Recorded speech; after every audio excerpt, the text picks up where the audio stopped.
4 years later, I still carry this phone everywhere I go. This is my iPhone 13 Pro. It is the green 256GB model. I have been using it since August 2022. It's been my daily driver. I have filmed content with it, edited countless of 4K videos on it, used it for hotspot, traveled with it, and today, even though I have upgraded to the iPhone 17 Pro, I still haven't stopped using it. So, if you're thinking of buying a used iPhone 13 Pro in 2026, here is everything I honestly think after living with it for 4 years.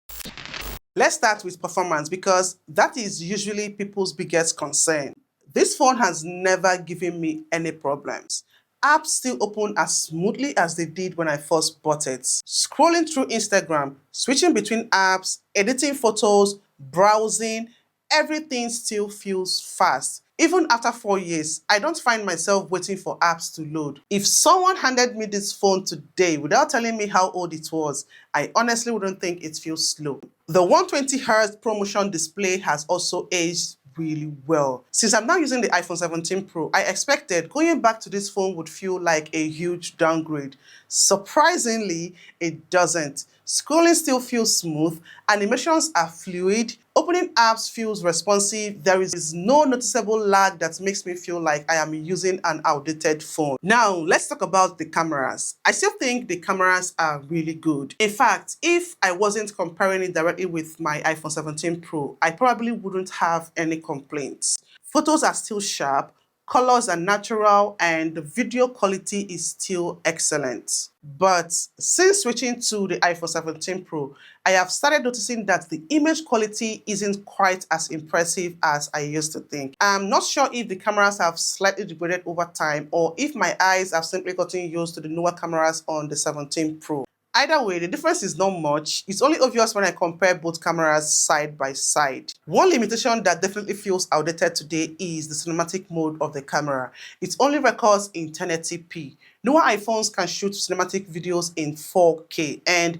if you're someone who creates content regularly, that is a noticeable improvement. If there is one area where this phone has really started showing its age, it is the battery. My battery health is currently at 76%, but honestly, I'm not surprised. This phone has worked really hard. Before buying my Lumix camera, I use this phone to shoot all my videos, edit long-form YouTube videos, edit countless 4K reels, and more recently, I found myself using the hotspot a lot, so I definitely push this phone harder than an average user. Now, if I know I'll be out all day, I automatically carry a portable power bank. Another thing I struggled with was storage. This is the 256GB version. For most people, that is more than enough, but because I started my content creation journey with this phone, I constantly filled it up.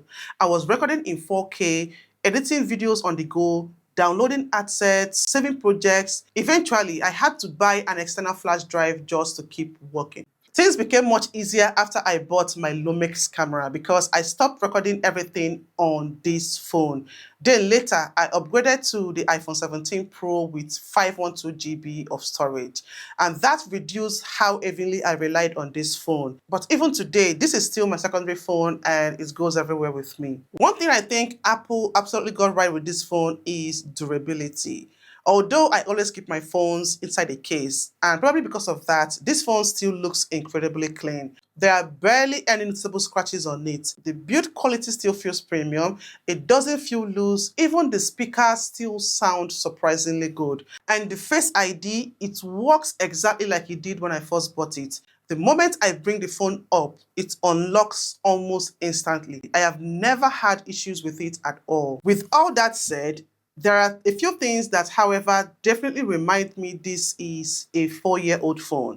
Number one is the Lightning port. Ever since Apple switched to USB-C, I have realized how inconvenient Lightning has become. Most of the cables around me now are USB-C. So whenever I'm out, I sometimes struggle to find the right cable to charge my phone with. USB-C is simply more convenient today. Then there is the zoom. Compared to newer iPhones and even many Android phones today, the zoom capabilities of this phone feel very limited. There is also Apple Intelligence. As AI becomes a bigger part of smartphones, the iPhone 13 Pro misses out on some of those newer features.